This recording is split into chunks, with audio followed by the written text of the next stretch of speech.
more screen share off. Stop sharing your screen. Okay, has that changed anything? Yeah, I took it away. And share. There we go. Now you're at the hothouse. Yay!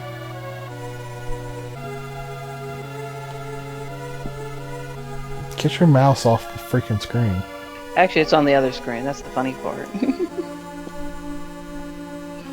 Okay, speak to the cactus. Yes. He doesn't really talk much, does he? He talks more in Legend of Mana. But in Legend of Mana, you had to talk to him after you completed every quest or you'd miss the entry. In this game, you just talk to him once, and then he'll make entries for every quest you do after that. I'm supposed to choose 2 seeds. Does it matter which ones? Depends if you want to grow something specific or not. I have no idea. Honestly, I would just save them, and maybe between this stream and the next, look up a guide, which they do have one on GameFAQs, about growing fruits and what kind of fruits you would want to grow. It's a little more complicated than I know about. Okay. Oh, by the way, with the little cactus, you probably want to enter and exit the cactus house until he stops writing. Why? Because there are some events that happen when you leave the hothouse, but they will only occur if little cactus doesn't make a diary entry. Should I do that now or later? I mean, it doesn't really matter. Those events won't happen until you do some quest later. Okay, so I'll wait. Or fulfill some requirement. I know one of them is to get one of the elemental spirits. You have to raise that spirit up to level 30. And I think you leave the hothouse and you get a scene where it joins you. Yeah. But if he's making diary entries... Yeah, it won't happen if he's making diary entries. Okay. But you have to be, like, almost at Dime Tower before you can actually get that. Okay, so not a problem. Ah, mushroom.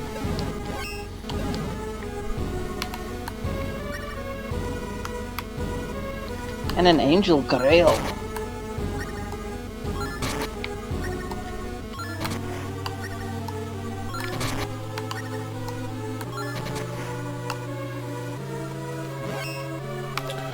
Yeah, yeah, that whole probability thing would have been a much more interesting topic if one of us understood it better. Yeah, I can philosophy all day long. I can philosophy of probabilities a little bit, but I can't statistics very well. I wonder if there's conversation about combining. I mean, if probability is logic-based, and I'm a really logic-based person, and I can't get it, it's gotta be because it's a different type of logic. Like, I think I'm results-based logic. Right.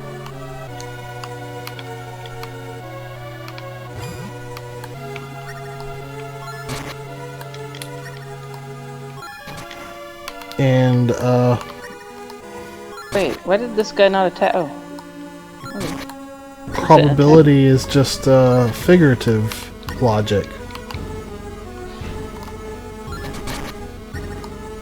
Right? I don't know what figurative logic is, so I can't answer that. Like, imaginary? Oh, like things that... Like, not based on things that are actually happening. Ah, okay, yes, that.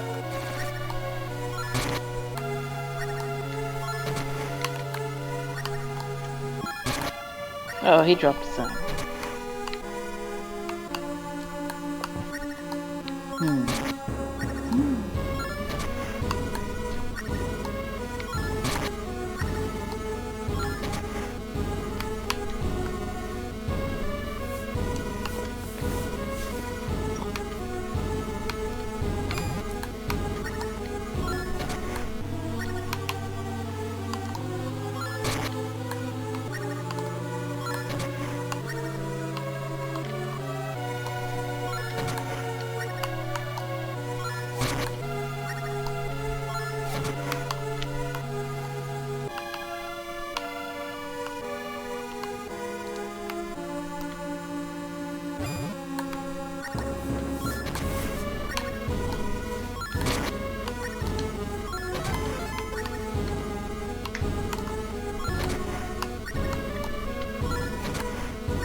Arrows.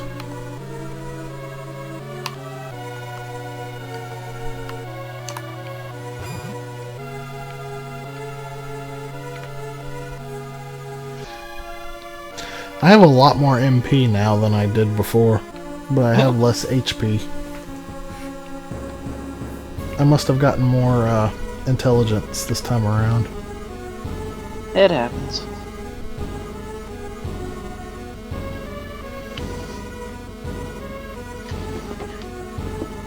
I heard that this game was originally supposed to have multiplayer in it. Kind of a shame that it doesn't. In fact, it kind of feels like it has the system to work with that. Since, you know, you do have 2 characters at a time. Alas, one of them has to be a stupid AI. Well, I mean, the AI options were ripped directly from Secret of Mana, which had multiplayer. The interface to switch between the characters and all was ripped directly from Seiken Densetsu 3, which had multiplayer.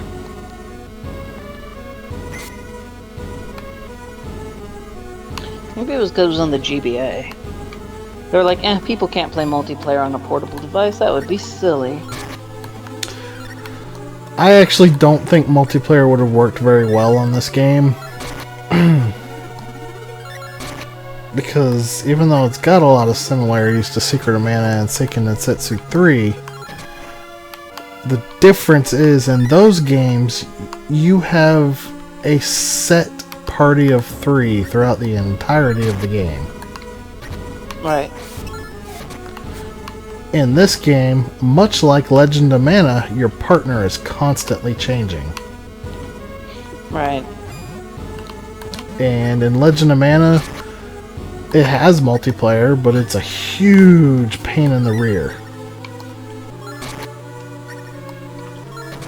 Now, admittedly, it didn't have to be a pain in the rear. It's just the weird way they chose to turn on and off multiplayer that made it a pain in the rear. What? Turn off multiplayer? Like, in Secret of Mana and Seiken Densetsu 3, it's very much a pick up and play type of multiplayer. Right. You know, it could be your game file. You know, you're sitting there playing it. Your friend comes over. They can pick up the controller, press start, and they're controlling one of the other 2 characters. Right. And press select to switch between them. Same with Secret of Mana. Right. Your friend has to go. You want to keep playing, so they just press start. And now your characters are AI again, except for the one you're controlling. That's handy. Now, Legend of Mana, on the other hand, you have to go to a specific house in the game's main town to turn on multiplayer. You also have to go there to turn it off. And that's also where you would import a character from someone else's game to use as your partner, which you almost never get the opportunity to do because very nearly every quest in the game requires you to have one of the in-game, one of the in-game partners. Right. There's very few quests that don't force a partner upon you. So what you're saying is it's really, really awkward. And every time you get a new partner, it forces multiplayer off. So you have to go back to the town. That's kind of stupid. Yeah, it's very clunky. Like, if it had just been like Secret of Mana, where you just press start to turn on the multiplayer, or turn it off, it would have been fine. Like, it still would have been annoying that there's so few quests that allow you to import a character from someone else's game.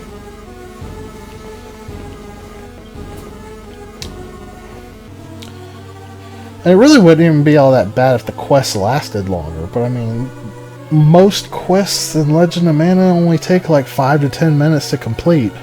Ugh. So you like, if you want to play it multiplayer, you are constantly going back to town. And like, it's a PS1 game, so the loading times aren't spectacular.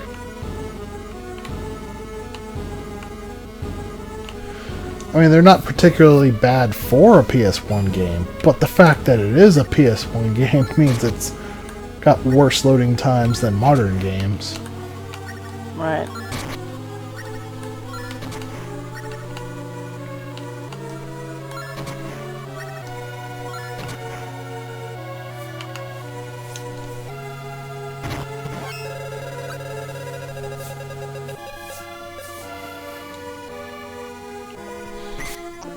Now, any chance that we'd be able to multiplayer Seiken Densetsu 3? Yes. Oh, that would be cool. I mean, I know it's all in Japanese, but I've heard they have patches. Yeah, there's an English patch. Cool. And we just have to figure out a way to make it work online. Well, that'll be easier to do than the Secret of Mana remake. Because they make emulators that have netplay. Right. That's pretty cool.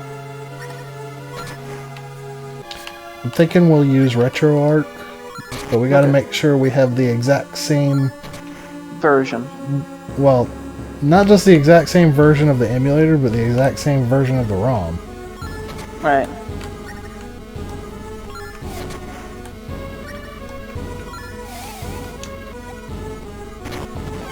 And I like to apply 2 patches to my Seiken Densetsu 3 ROM. The English translation and the 3-player patch.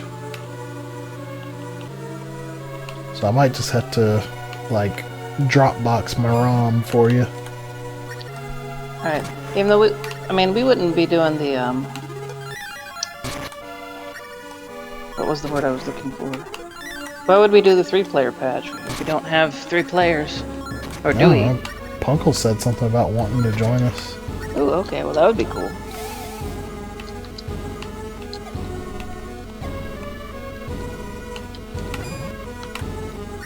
Wait, that was cool.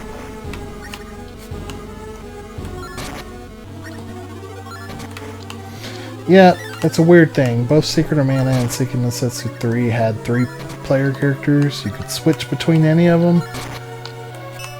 Secret of Mana supported a multi-tap, but Seiken Densetsu 3 did not. So you could have 3 players in Secret of Mana, but only 2 in Seiken Densetsu 3. Just sounds like weird video game design.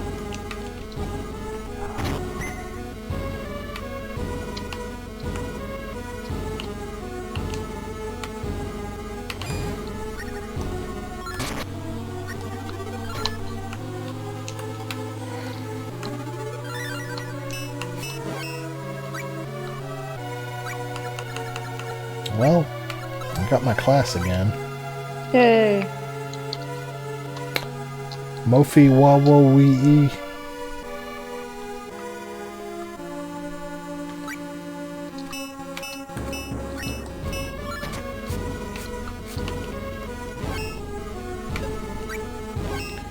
I think I got a lot more points in Int this time than I did last time. So my MP is a lot higher, but my HP is not.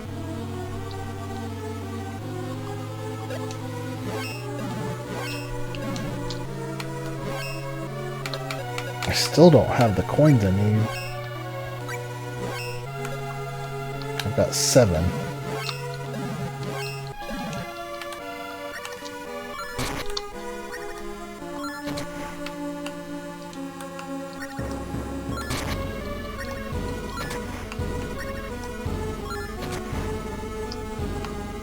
I feel confused as to how to About move what? forward. How to move forward in this mine. Oh. I couldn't help you. It's Okay. been like 15 years since I played this game as a boy. Yeah, That's about the same here, so. And the girl didn't go through that area, so... Well, I got my intelligence up to something. 13. Yay. So now I can kind of magic, and I have 58 MP.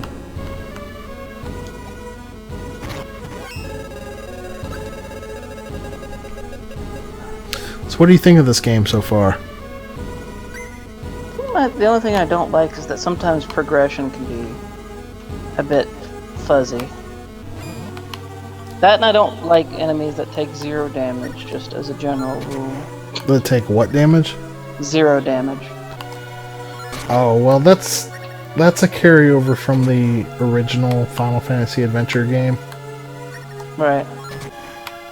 Because that game was really, really heavy about enemies are immune to all but this weapon. Yeah, that's kind of the Metroid. Hi, this is a blue enemy, you have to use your blue laser to kill it. It's like, okay, Metroid. Hi, this is a red enemy. Use the red enemy. They use the red laser. It's like, leave me alone, Metroid. I don't want to not constantly switch lasers. This game is actually a lot more forgiving about that aspect because it's divided into types instead of specific weapons. Right. Like, it didn't even follow any rhyme or reason in Final Fantasy Adventure. Like, the little slime guys that you couldn't damage with your sword, but you could with your bow. Mm-hmm. You know, that's because they're immune to slashing, but weak to piercing. Right. In Final Fantasy Adventure, you could kill those guys with a mithril sword, but you couldn't do anything to them with a blood sword or the broadsword or even the mana sword. That makes sense. No, it doesn't. Yeah, I might have to look up a guide. Because either I'm just missing something that's blindingly obvious. That's a lot of dud bears. Yeah, it is, and they're not doing anything, they just sit there. That's fine, I don't mind. But I can't leave the mine. I can't get over this train track for reasons. Maybe it'll let me ride the... No, leave me alone. Leave me alone. Aha! You can ride the mine cart. Never mind. I don't need a guide. I just got saved by Bogard. Good job, Bogard. Humphrey Bogard? No. Ah! It keeps going in circles. Stop going in circles. Oh yeah, I remember the equivalent of that mine in Final Fantasy Adventure. It was pretty freaking annoying. I can't say I'm crazy about it right now either.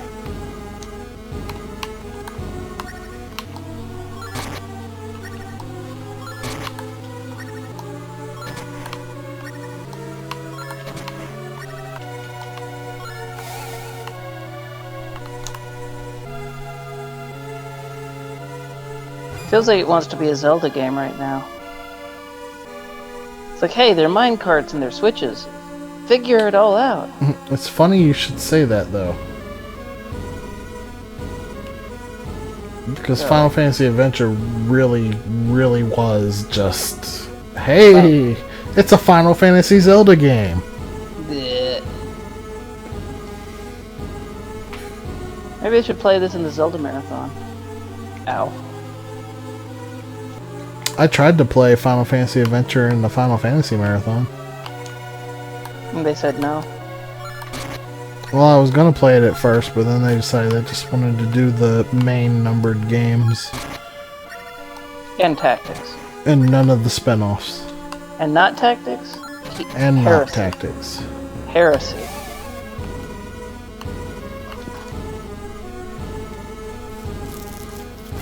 Playing Final Fantasy, but not tactics. Jeez. I suppose it's a good thing, though, because the change to only the main numbered Final Fantasies was like super close to when we actually did the marathon. So if they hadn't done that, I did not bother to learn the route. Yeah. And the difference between any percent and glitchless is pretty huge. Now, do they always run glitchless or not? TSG? Yeah. They used to. Used to what? Only do glitchless. Oh, okay.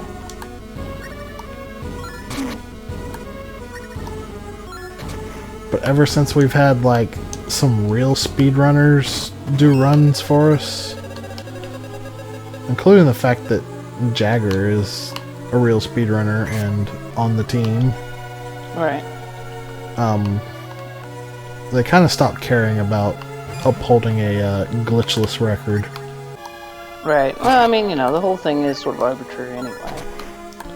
They both, glitchless takes more skill to pull off. I mean, yeah, doing it with glitches takes more.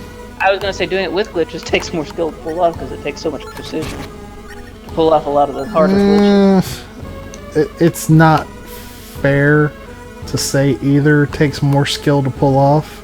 I gotta say, it really is a case-by-case basis. Okay, that's fair. Like, there are some games that doing glitches is infinitely easier than doing glitchless. Because you have games.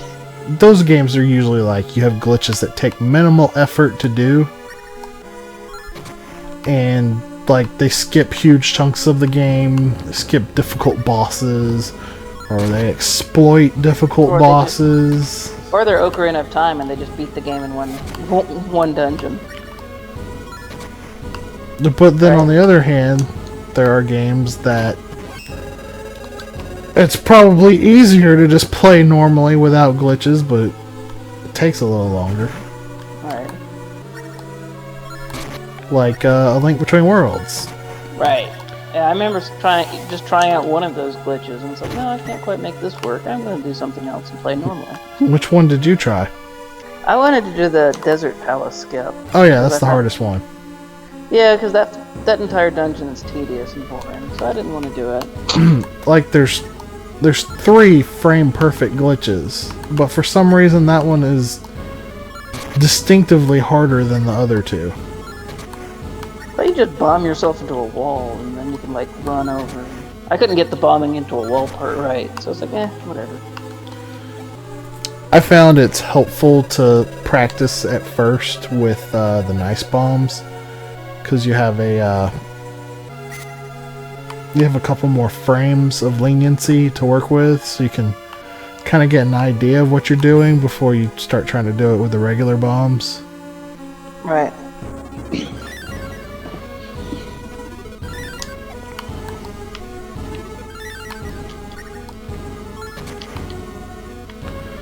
Like, I'm still not comfortable enough doing it with the regular bombs in a marathon setting.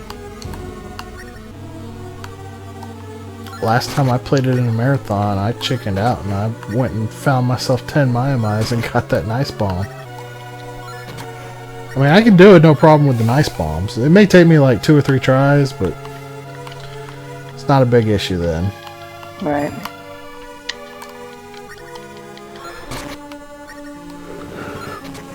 But there's a big difference between like 4 frames or 5 frames or whatever the nice bombs are and 1 frame in a 60 frame game.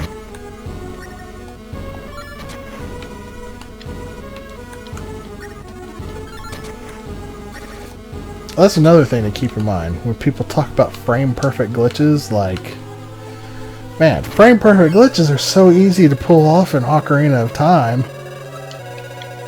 Because what does it run at? 30? 20. 20. It runs at 20? Really? Yes. That almost would occur to me to be close to the point that your eye would recognize it. That's interesting. Well, your eye does recognize it. Oh, okay.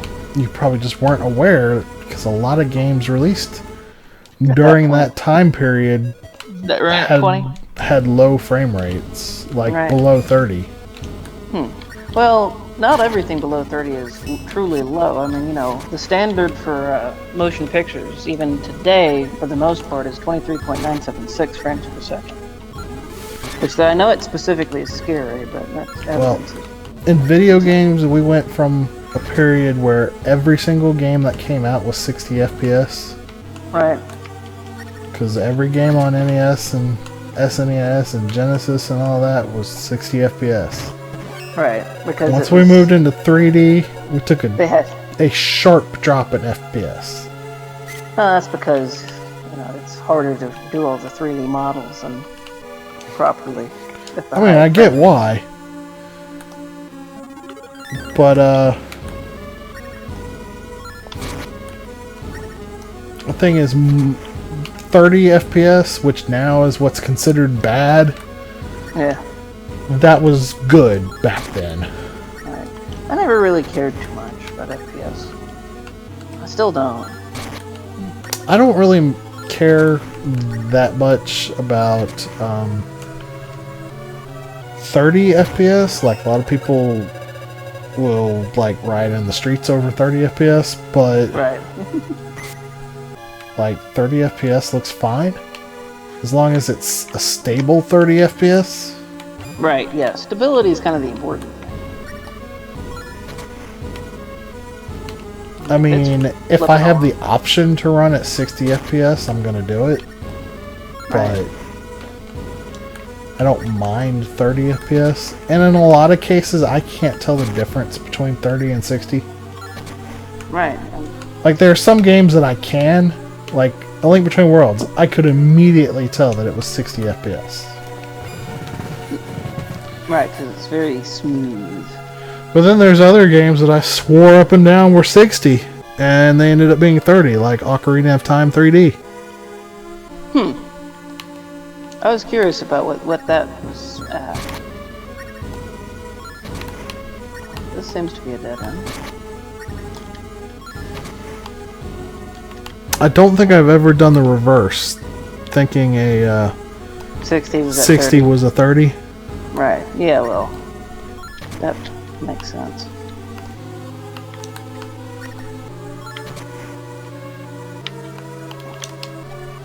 Like, this is a 60 FPS game.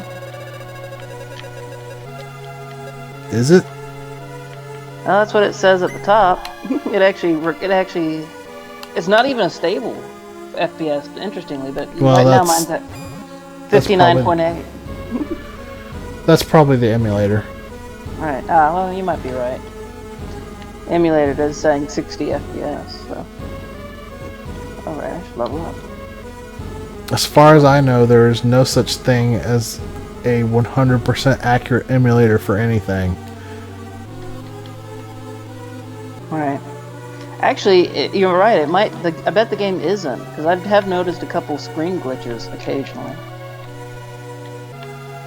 Like people's heads or animations acting funny when they're just cutting at the screen.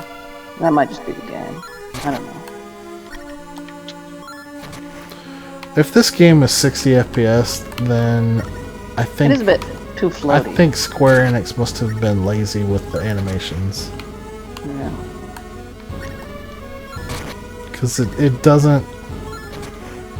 Like, now that you mention it, I kind of noticed, like, the movement of sprites along the X and Y planes is pretty smooth. So that's probably 60. But, like, the animations do not look smooth at all. No, they aren't. They're very jittery. Actually, they're very jittery.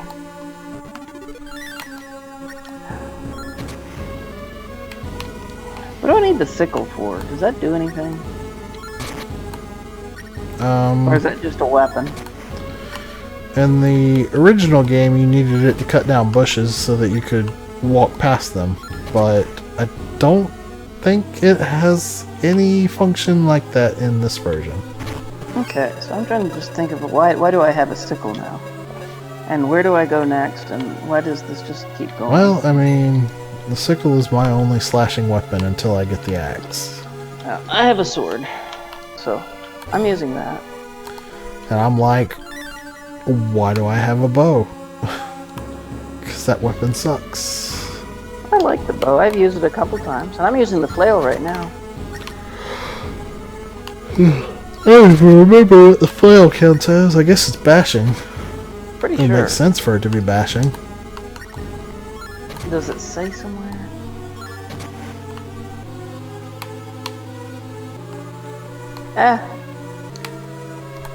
Good way, Tick.